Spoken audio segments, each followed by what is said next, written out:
Have you ever compared your growth to someone else's and then wondered why your fruit looks so different? Right? The truth is that good soil doesn't produce identical harvests, right? It produces diverse ones. The same seed of the word can bloom into peace in one heart and then patience in another and boldness in another, right?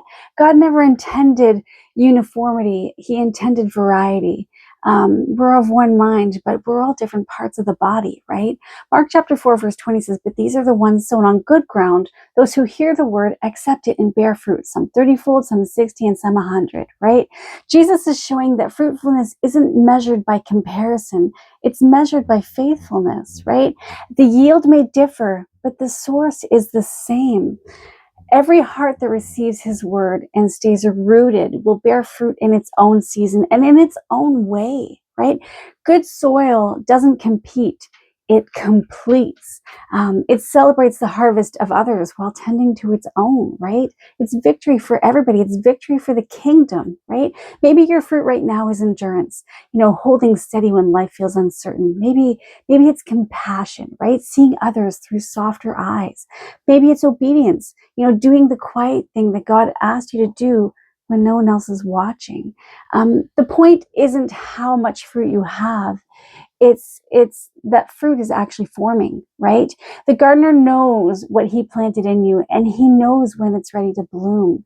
So don't rush the process or compare your yield.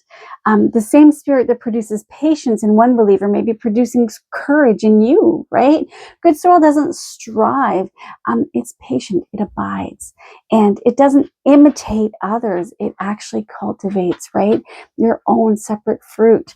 When you stay surrendered, the fruit that emerges will be exactly what heaven intended for your assignment, in your kingdom purpose.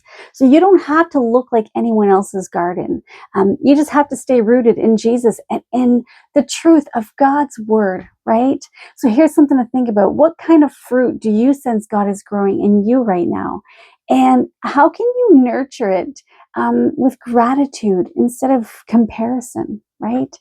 We're not called to be exactly the same. We're all called to be different parts of the body. And I think that our fruit is going to reflect that, right? So yeah, happy pondering as usual. Until next time, guys. God bless.